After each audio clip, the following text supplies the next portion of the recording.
Along the similar theme, actually, it's time for a return guest on the show, an up-and-coming comedienne called Suchandrika.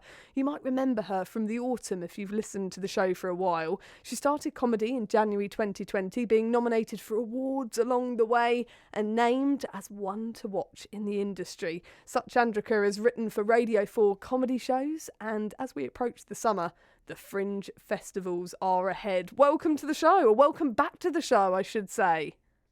Nice to be back, thank you. Summer, I guess, is a big moment for comedians, isn't it? I mean, especially this year after what we've been through. A bit like Christmas is for most businesses. Yeah, I'm really desperate to just get on a stage now, and the kind of open mic circuit is gently warming up, and I've got a few gigs coming up in May because we can start doing live comedy from the 17th. So I've got some stuff after that.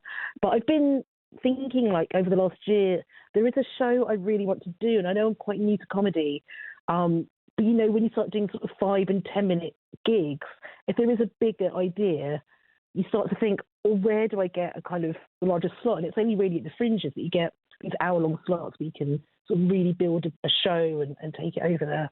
And you are doing your first hour-long show this summer.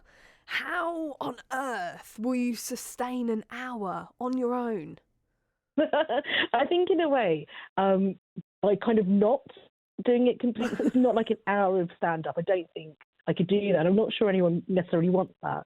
But how I'm approaching it is, like, the show's called I Miss Amy Winehouse, because I do, and it's 10 years since she died in July.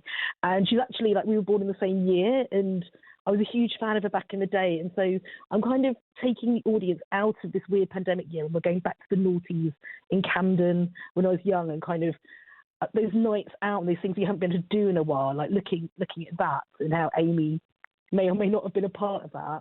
And I think for me, what I've done is take that hour and really break it down into sort of 10-minute segments and think, well, I'll do a bit of talking, but where can I do a bit of a sketch or something visual? And where can I maybe get the audience to do a little bit as well? Like, you have to kind of read an audience and see how much they want to participate. But if they do, can I give them the opportunity? And then that makes the time sort of go really quickly almost. Then I think I can't fit everything in that I want. So that's the way I'm approaching writing it. Do you love that gamble, that unpredictable nature of whether your audience will or will not work with you? Do you know what, in a way, because even if you're left hanging, I tend to come up with a quip or something. And I wouldn't blame them either, because I think it's a blameless thing. It's about the energy in the room. And I do feel the energy could be a bit slow coming back. And so that's why I'm sort of hesitant, maybe at Brighton, where I'm doing the show for the first time, to go really big on audience. And also just looking at rooms, you can get a feeling from how the room is set up. And then I think with Camden, I think that'll be August. A lot of us will be vaccinated. I think it will feel different. And I'm in a theatre as well, so you can make eye contact a bit more. It depends on the lighting levels, obviously, but you can kind of make a bit more eye contact. So I think that might be a situation where people might be more up for it, and I'm going to have more props, and it'll be a bigger show at Camden. Do you have to plan for that? So will you have a plan for going ahead if you've got an unreactive audience, and then also the ability to kind of drop bits if you have got a really interactive, fun and talkative audience? So I think, generally I can smooth things over if it's like pin drop silence. You just make the joke on yourself, don't you, about how you've gently kind of got that slightly wrong, or like you joke about how you're not getting on or something like that. But I think my problem is trying to pack too much in. The dropping stuff might be the issue, and it might be I almost need to underwrite slightly. Do you know, it's a lot like training people. Like, we've got a day's worth of training, and you don't know if that particular group are going to be really, really into the tasks, really chatty, really up for it, or very quiet. And so you do need to have the ability to swap stuff in and out and kind of have backup plans slightly. So I've taken that from my teaching, essentially. Good plan. I like it. I mean, you're marking the 10 years. I can't believe, when you said it to me, Suchandrika, I can't believe that it's 10 years since Amy Winehouse's death in July. Has she always been a huge inspiration to your life? Yeah, do you know what I was thinking? Like, to start the show, the first song I heard of hers was Rehab, and that was 2006. So I think it was when she became big, but she was around from like 2003 or 4 with Frank, wasn't she? And yeah, she was. That period of my life, I was working in news. I was working for a news agency that was in Camden Market, and also I'd be out most nights in Camden. And so I had the Marathon Bar, like this, like old one, which was the restaurant, had a kind of back room that was open till 5 in the morning, and you could still go and drink.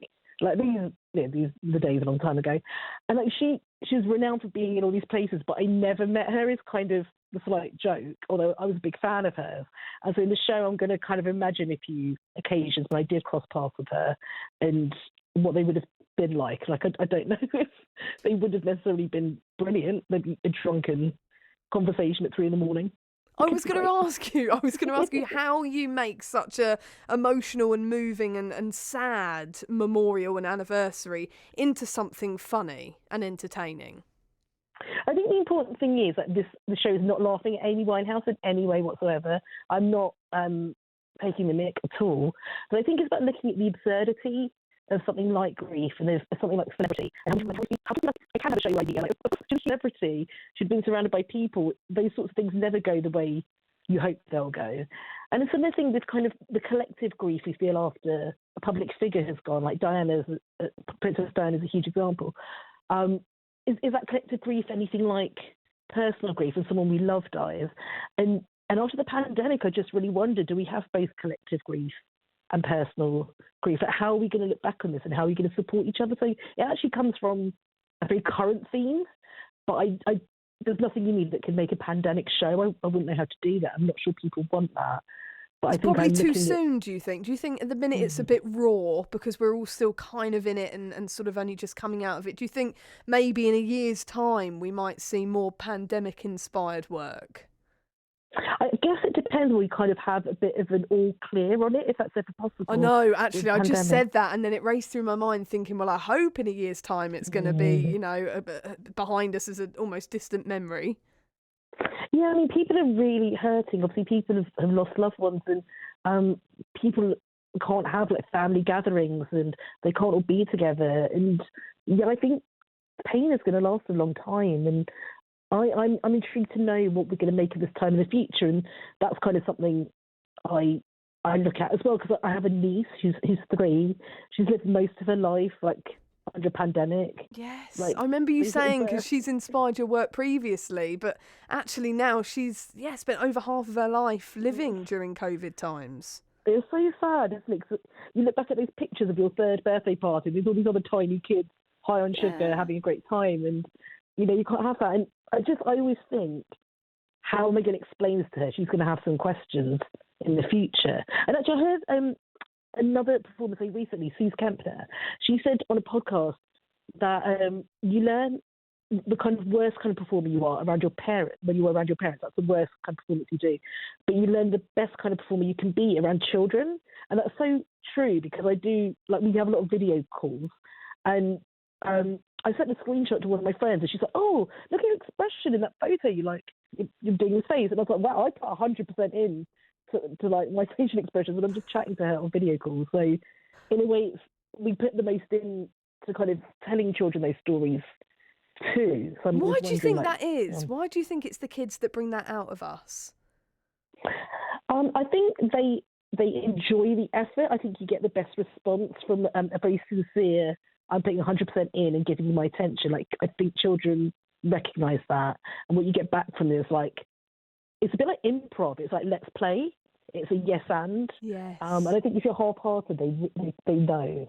And they become half-hearted. And they suss you out. They tell you straight as well, don't they? They are the harshest critics. Yeah, definitely. I love that about we all need to be more child, that is for sure.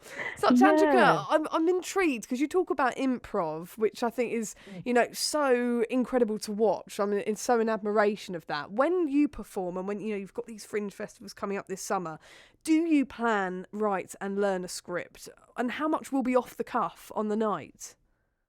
So I don't think I can for an hour. I'm not an actor, and I don't think it's possible for me. But I'm looking at kind of really structuring it in a way that I understand. So it's kind of, I've broken it down to 10 minutes, but every 20 minutes is kind of an act. So I've got 3 acts. There's like the past, the middle bit, I suppose, and the future. So if I've got those sort of segments, then I can know where I am. And it will depend on the audience and their responses. So it's a work in progress. And if things are falling flat with the audience, I might start talking to them and asking what they want from me. Like, we'll have to see. It depends on why they're there. If they thought it was a show about Amy Winehouse, then maybe we could go into that further and talk about that time more. But it's obviously also going to be a show about me and the things I care about. So yeah, it's just trying stuff out. Look, at the end of the day, if it's silent and people hate it, it's 1 hour, I'm done. They'll forget it. But I think people go to the Fringe because they want to have fun. And I think particularly this year. You're very brave. You've got a couple of months to go. I mean, what stage is your script and your plans? What stage are they at now? So I found it interesting that I couldn't dive into it and start writing the script immediately. But I'd say the idea's been in my head for about a year probably, maybe longer. And I've kind of got quite a structure now because it's visual as well. And I think it's really important to sort of punctuate, for me, each act with a kind of visual thing. So I wouldn't say I've got a definite script down, but I kind of know what the little scenes and the little bits are going to be. Yeah, pretty much.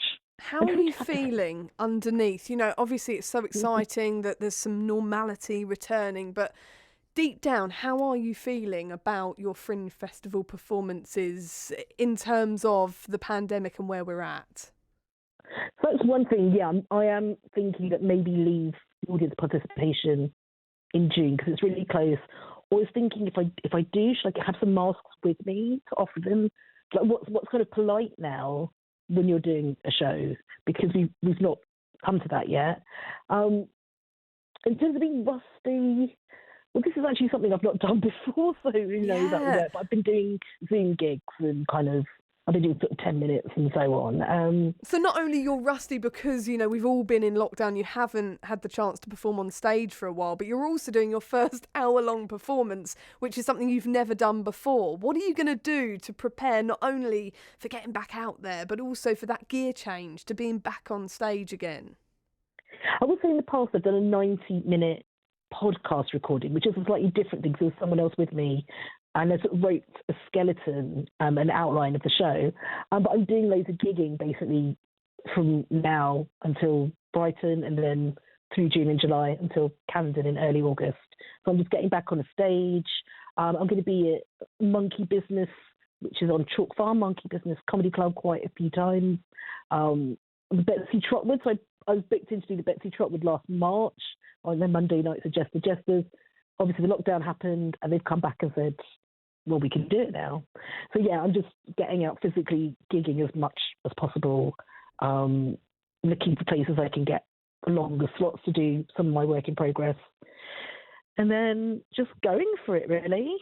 Do you think it's going to be a culture shock, you know, the minute you walk in through those doors and you've got your live audience sitting in front of you? I don't know, because I think that's the familiar thing, isn't it? The less familiar thing was Zoom and getting used to Zoom. I guess if I have masks on, that will feel different and that will feel difficult. But again, all you do is acknowledge that that's what's happening and that it changes your performance. And I think if you acknowledge things and show people the workings of your performance a bit, then they kind of forgive you for it. Oh, and hopefully you should have an understanding audience. I think everyone's going to feel for you as well after, you know, what we've all collectively been through. Yeah, I think people are coming along to feel something different to what they've been feeling for the past year, and they're hoping that being in a live performance will help them forget that stuff for an hour. Yeah. And so I guess I'll do my best to work with that feeling and try and kind of take us off to a slightly different world, which is Camden in the noughties. Some people might not want to go back to that world. I think so. We all want to transport there, you know, Doctor Who styly. Yeah. I mean, how have you found doing comedy gigs on Zoom? Because don't get me wrong, I've had meetings on Zoom, I've had catch-ups with friends on Zoom, I've had a couple of, believe it or not, magician parties to go to on Zoom, a Christmas party and a friend's birthday party. And I have to say, I wasn't sold. I found the whole thing, you know, I'm sure the magician was very talented, don't get me wrong, but I found the whole thing very awkward and delayed, and the sound was on, so everyone was talking over the performer, and it was really stilted. How have you found it the other side as the performer yourself? So I'd say I went to a Zoom party and there was a magician there, and it was really awkward, but this was early lockdown, and I wonder if there were like different rules they hadn't figured out yet. I'm wondering if we were at the same party. Well, we did next to each other in our little boxes. Yeah. But, with comedy, I found that promoters have really tried to find new rules and new kind of etiquette. So when I did the Funny Women stage award last year, we had a couple of chats, as a group, like, how do we do this? Should we stand up? Should we not? I know some people are very, very pro standing up, but I found that there's a real intimacy to the Zoom gig, and I quite like sitting down because I had too much extra energy when I stood up, and I noticed I was standing on one foot than the other, which it shows there's nervous energy there. And then there's things like the promoter will set up a Zoom for like certain people, and they'll invite like a couple of your friends to be a front row, and then everyone else watches the show on Facebook Live or something else. And so you get those laughs, and then you have to get used to the laugh will overpower your speaking. So then you have to give that space for the laugh because people will lose some of your words. And then I went to someone's work in progress the other day, and they had a really great tip, which is get your audience to put their volume down to 25%.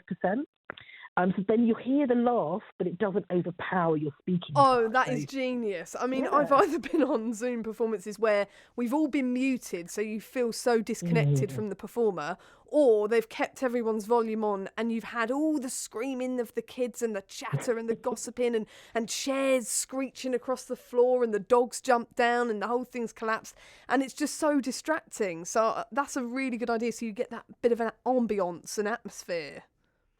And that's exactly what you need. I think people why did people come along to comedy Zoom gigs during the pandemic, even though they're not ideal? It's just like being in a different zone for an hour or half an hour. It feels different to forget the world. And so with Zoom, we worked it out over the last year. And with going back to live stuff, again, it's sort of checking with the audience, I think, and like just making sure, am I creating something for you to transport you? Oh, I think we all need, don't we? We all need that transportation, that inspiration, that escapism right now. I think we're all feeling it. Oh, thank you so much for coming back on the show, Suchandrika. It's been an absolute pleasure, a real treat to talk to you, and I can't wait. I'm excited for you. Good luck. We are all thinking of you ahead of the Fringe festivals. For those listening who want to get out and see a bit of comedy and want to catch you, where can they find you? So the Brighton Fringe, you can go on the website, and I'm on the 8th and 9th of June at the Caxton Arms, 6:45pm. It's a free show. I think you need tickets for track and trace purposes, but beyond that, you don't need to pay. And then in August, the first week of August, I've got 5 performances at the Camden Fringe, the Etc. Theatre on Camden High Street. So, yeah, plenty of chances to catch my show. Best of luck. Good luck. Oh, break a leg, I should say. It's unlucky to say good luck, isn't it, to a performer? Oh, thank you so much for coming on the show, and have a wonderful rest of your bank holiday, won't you? Thank you. Thanks a lot. You too.